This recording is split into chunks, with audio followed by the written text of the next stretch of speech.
اللہ تبارک و تعالی نے ارشاد فرمایا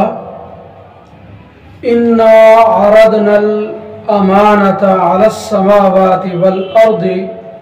والجبال فابین ان یحملنها واشفقن منها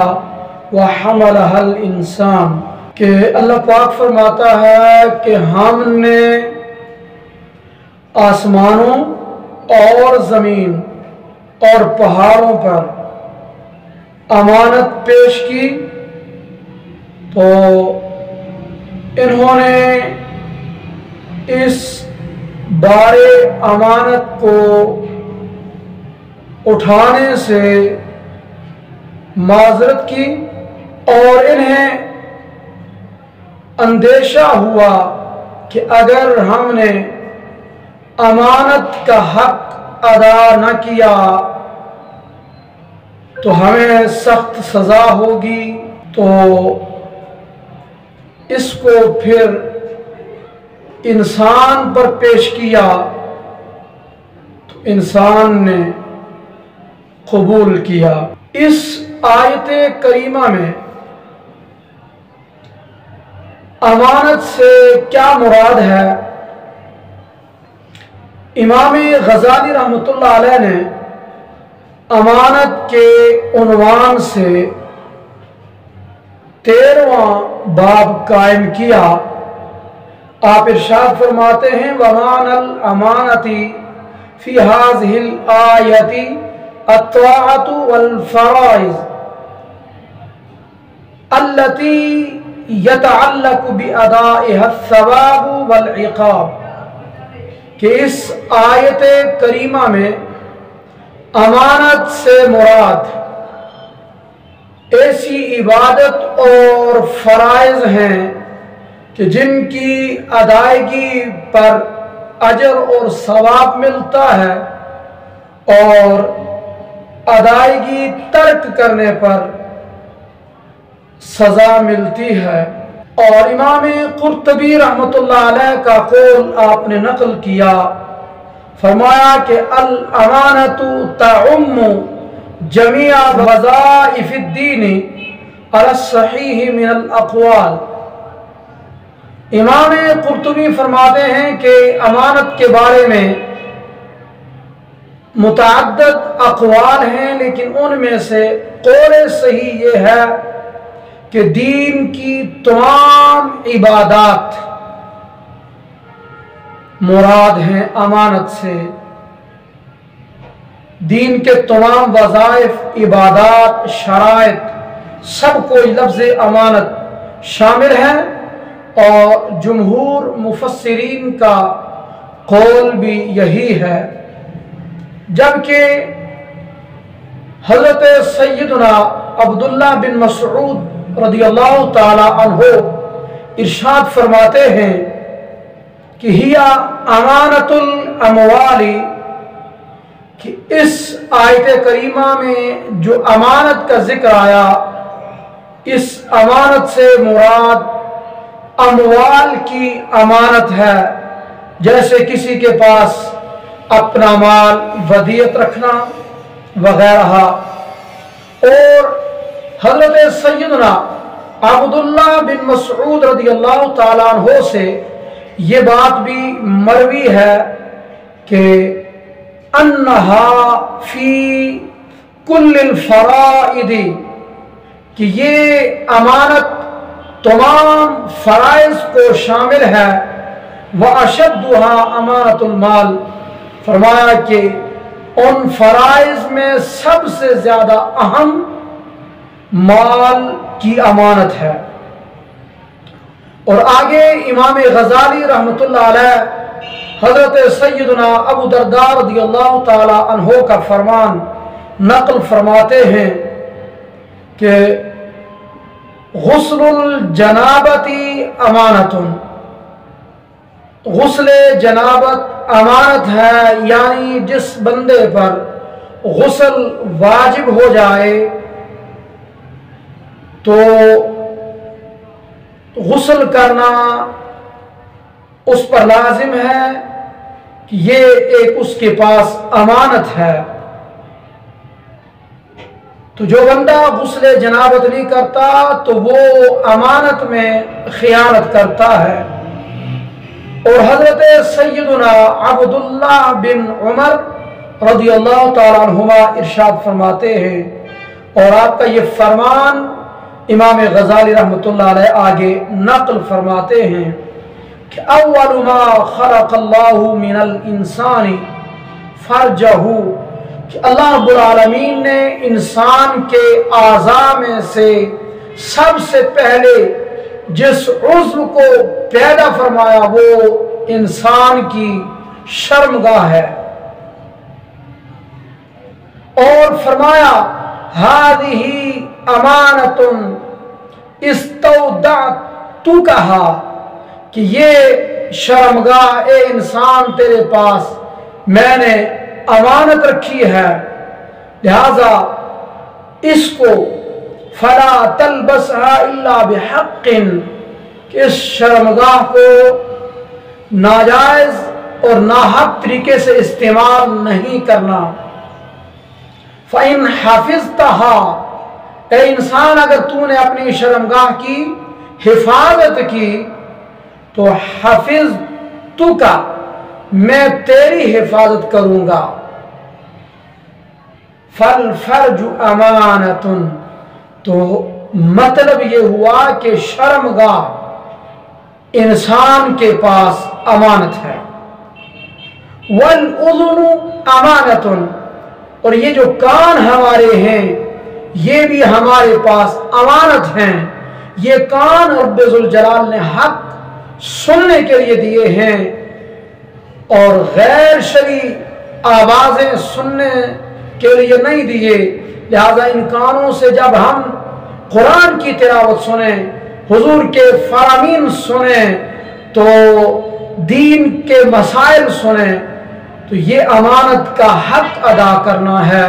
اور اگر ان کانوں سے فحش گانے، بے حیا قسم کی گفتگو سنی تو یہ کانوں کی جو امانت تھی اس میں خیانت ہوئی۔ اور ارشاد فرمایا والعین امانۃ،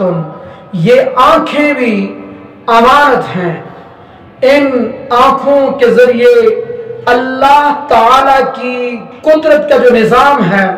اس نظام قدرت میں غور و فکر کرنا ہے۔ اللہ کے نظام کو دیکھ کر اس نظام کے ذریعے اس کی قدرت، اس کی وحدانیت اور اس کے وجود پر، دین اسلام کے برحق ہونے پر استدلال کرنا ہے اور حق کو پہچان کر اس کو ماننا ہے۔ اور یہ آنکھیں فلمیں، فحاشی، غیر محرم کو دیکھنے کے لیے نہیں بنایا، لہذا ان آنکھوں کو جب ہم مقصد تخلیق میں استعمال کریں گے تو امانت کا حق ادا ہوا۔ اور اگر غیر شرعی امور میں جن چیزوں کو دیکھنے سے اللہ تعالی نے منع فرمایا ان کو جب نہیں دیکھیں گے تو امانت کا حق ادا ہوگا۔ اور فرمایا واللسان امانۃ، یہ زبان جو ہے یہ بھی امانت ہے۔ زبان دی ہے حق بولنے کے لیے، سچ بولنے کے لیے، قرآن اور سنت پڑھنے پڑھانے کے لیے۔ یہ زبان گالی گلوچ کے لیے نہیں بنائی، غیبت کے لیے نہیں بنائی، چغلی جھوٹ کے لیے نہیں بنائی، لہذا جس مقصد کے لیے رب ذوالجلال نے یہ زبان بنا کر ہمیں عطا کی تو ان کاموں میں اس کو استعمال کرنا یہ امانت داری ہے۔ اور جن کاموں سے رب ذوالجلال نے روکا، زبان کو جن کاموں سے روکا، ان کاموں میں جب اس کو استعمال کریں گے تو یہ امانت میں خیانت ہے۔ اور فرمایا والبطن امانۃ، یہ پیٹ جو ہمارے ساتھ ہے یہ بھی امانت ہے، لہذا اس پیٹ کے اندر حلال کا لقمہ جانا چاہیے، حرام کا لقمہ، ناجائز سود کا لقمہ اس پیٹ میں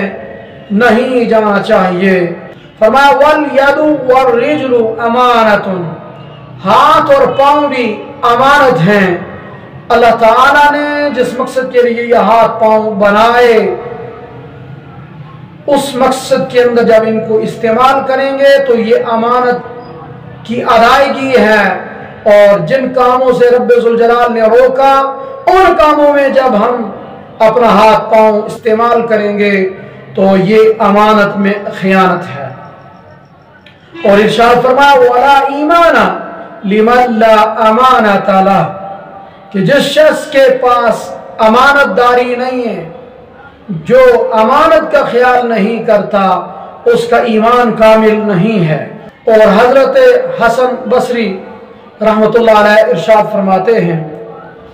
آپ کا یہ فرمان امام غزالی رحمۃ اللہ علیہ نقل فرماتے ہیں کہ ان الامانۃ عرضت علی السماوات والارض والجبال فاضطربت وما فیها، کہ جس وقت اللہ رب العالمین نے آسمانوں اور زمین پر اور یوں ہی پہاڑوں پر امانت پیش فرمائی تو آسمان، زمین اور پہاڑ اور جو کچھ ان کے بیچ میں تھا سب بے چین ہو گئے، اضطراب ان میں طاری ہوا۔ تو فقال اللہ لہا، اللہ تعالیٰ نے آسمانوں اور زمین اور پہاڑوں کو فرمایا ان احسنت، اگر تو نے بھلائی کی، اچھائی کی تو میں تمہیں اجر عطا کروں گا، وَإِنْ أَسَأْتَ عَذَّبْتُكَ، اگر تم نے برا کام کیا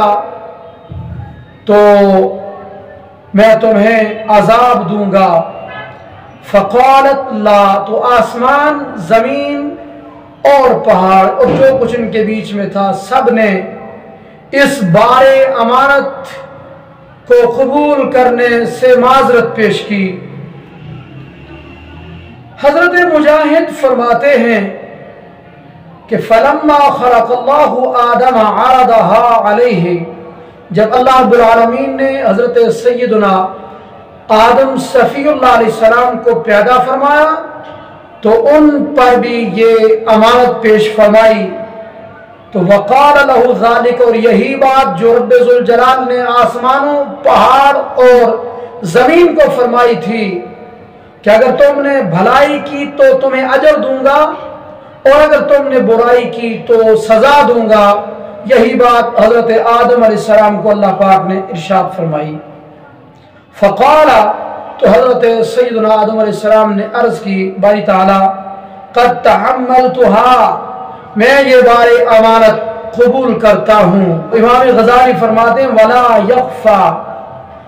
ان عرض هذه الامانة على السماوات والارض والجبال عرض تخییر لا عرض الزام، کہ یہ بات مخفی نہیں ہے، بالکل واضح ہے کہ اللہ تعالیٰ نے جو آسمانوں اور زمین اور پہاڑ پر امانت پیش فرمائی تو یہ امانت کا پیش فرمانا بطور اختیار تھا کہ تمہاری مرضی ہے تو اس امانت کو قبول کرو، تمہاری مرضی ہے تو قبول نہ کرو۔ تو جب اختیار ہو تو اس کو قبول کرنا نہ کرنا دونوں طرح کی اجازت ہوتی ہے۔ لا عرض الزام، یہ مجبور نہیں کیا گیا، الزام کے طور پر، مجبوری کے طور پر پیش نہیں کیا گیا،